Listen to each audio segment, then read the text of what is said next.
bw'obanga obadde okyatenda embeera King Saha gye yatadde ku Honorable Haruna oba Haji Haruna Kasolo ku kivulu ky'akazibu Kapo, muganda wange mbadde nsaba embeera ogiteeke wali. Ekikolwa King Saha kye yakoze si yasoose kikola ku the same person Haji Haruna Kasolo. Olaba omusajja asinga okuba the most humble person, Honorable Geofrey Lutaaya, yavaayo n'akola ekikolwa kye kimu King Saha kye yakoze ku Kasolo just a few months ago. That means Kasolo must be a very bad person.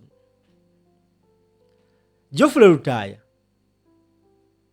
y'omu ku bantu abakoowa Kasolo, abataagala Kasolo, era abaagaliza Kasolo ono okuba ng'afuna either oba kyonna ekimutuukako nga they will never look bothered at all. Emberebezi wakati wa Honorable Geofrey Lutaaya ne Haji Haruna Kasolo evaawa. Kigambibwa mbu mu kulonda akalulu ka 2026 ennaku z'omwezi nga 15 omwezi ogwa January twalonda MPs ne President. Omukulu Haruna Kasolo ate alina kifo kye yeesimbawo ekyotera manyanga Ekakuuto ewava Geofrey Lutaaya. Yakozesa amaanyi ge, obuyinza bwe nga minisita n'alemesa okulangirira Geofrey Lutaaya eyali awangudde.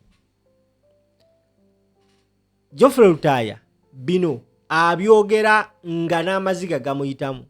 Abasobola okugoberera ensonga ezo kwolwo olunaku Geofrey Lutaaya yakaba n'amaziga. Omanyi omuntu okujja wini mu ngalo akalulu ng'okanoonyeza mu buli kanyumero otaddemu buli ssente zo. So okuba nti yafiiriza King Saha is not the first time. There are so many people abavudde okuba nga complaining about Haji Haruna Kasolo. Now ng'ovudde ku bigambo King Saha oba ku nnyimba King Saha ze yamukubidde ku show y'akazibu Kapo, ye Geofrey Lutaaya yayimiriza music ku shemu Ekakuuto n'alangira Haji Haruna Kasolo who once was his good friend, naye ensonga zaakyuka. Okumanya nga Geofrey Lutaaya yamenyeka omutima yakyawa Kasolo, yayimiriza music n'ayogera ebigambo bino. Wuliriza. Mukulike byonna n'ebyokulonda bye twayitamu, nze nanyini kyotera, nanyini Uganda yanzijayo. Naye n'okuba neesiga Mukama Katonda nkyalinga bwendi amusasula yali musasula. Yamusasudde dda.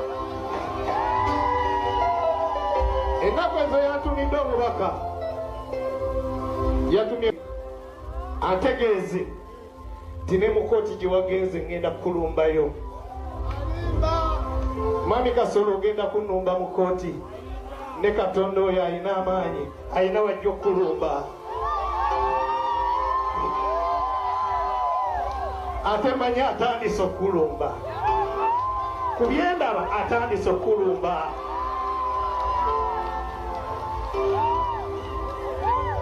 Ndiba mu nsi eno ne bwe bali babanziika ndisigera linnya Kasolo.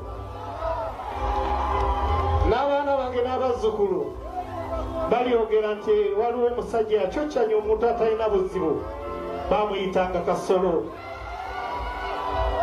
Naye na muganda wange empala nga tuli mu kibiina kimu ne mugamba sigenda kujja mu kampeyini zo kuba Kasolo tuva ku kyalo kitya kimu. Pala nyina ngamba mutuufu ojja kutuuka eno oleme okulumba omuntu bwe muzaalibwa bwe mubeera ku kyalo kitya kimu.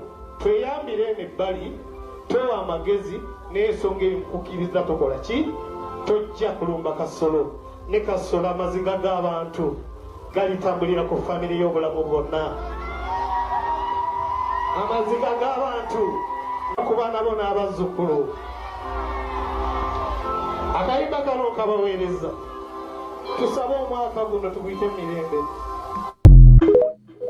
Ebigambo ebyo byayogerwa Geofrey Lutaaya ku show emu lwali lunaku lwa Idi ng'akolimira Kasolo. Naye Kasolo kyonna ky'oli Mukama Katonda yasinga okumanya. Now oli ajja kwebuuza kati simple of all pictures, why that picture? Haruna Kasolo alabika ye ndowooza naturally kasajja ka mutima mubi. Lwaki njogedde bw'otyo?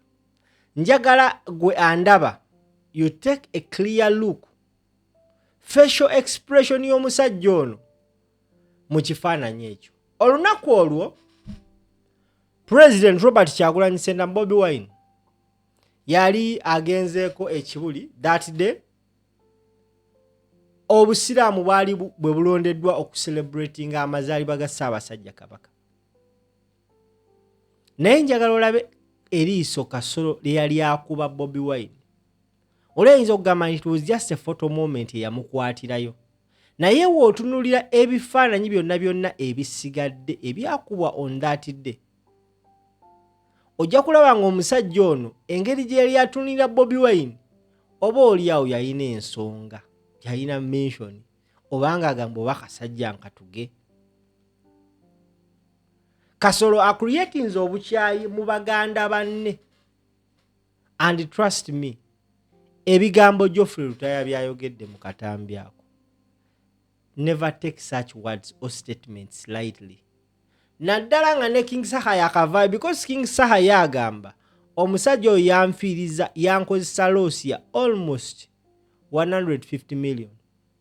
Oyasazaamu ekivulu kyawe.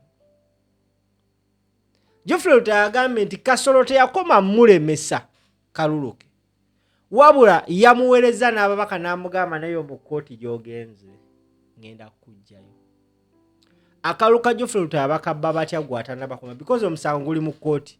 Okusinziira ku baloye bagamba mbu abasajja ba Electoral Commission Ekakuuto bakikola kagenderere obutabala polling stations ezimu Ekakuuto, ate nga polling stations ezo ezisukka mu 4 kye kifo Geofrey Lutaaya wasinga okuba n'amaanyi. Era omusajja yagamba nti yamuwangula na magini y'abantu batono nnyo. Omanyi okukera ku makya n'ogamba nti Bobi Wine yasinga amaanyi mu Kampala wa Kiso Masaka, nobala Max nobala obulunogano balo wa Kampala wa Kiso ne Masaka, kyekyo ekintu kye bakola Geofrey Lutaaya. Naye nga all that was done on orders za Haruna Kasolo. Olaba nti Aneta Amonga abadde ayina amaanyi Bukedya. Naye Haruna Kasolo kigambibwa mbu abadde ayina amaanyi ekyotera tamanyi na Museveni wa Muhoozi. But of course we all know ebyo gye biggweera. Osobola okuba n'amaanyi wano ng'ovimba oti. Naye luki olunaku olwo wallahi billahi tallahi notandika okuba sikyakyala.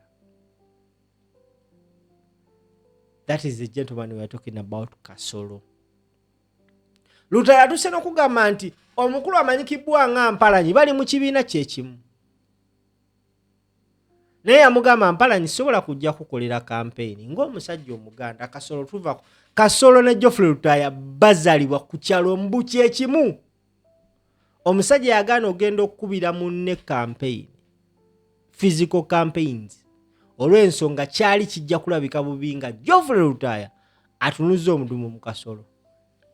N'asalawo omukulu Mpalanyi amuyambire eno oba finance oba kwewa magezi, naye n'oli yakiwulya n'akitegeera.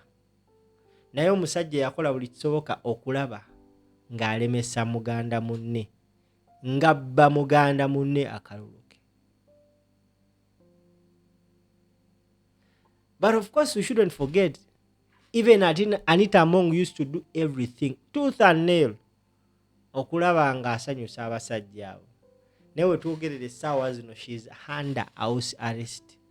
Yasigaza aweereza Kabanda voice note nti I love you. Pose ne noodles. The question is, Kasolo, Haruna Kasolo, do you think you'll sustain this? Bolowooza n'obeera otyange emitu bikuta, because at the end of the day somewhere somehow ebintu bijja kutabukako nga you need help from these people. Kati kuwamu akafaananyi nga Kasolo ofunye ebizibu ng'ebya Anita Amongo nga King Saha ali awo akutunulira oba nga Geofrey Lutaaya ali awo akutunulira, because statement Geofrey gye yakola n'agamba nti Kasolo tali mwerabira, kiraga nti Kasolo is not a good person at all, because wabanga Geofrey Lutaaya avuddeyo ne King Saha bano beeteesezza, of course no. Thank you so much. Please endeavor to subscribe, tap the bell, and share to as many people as you can.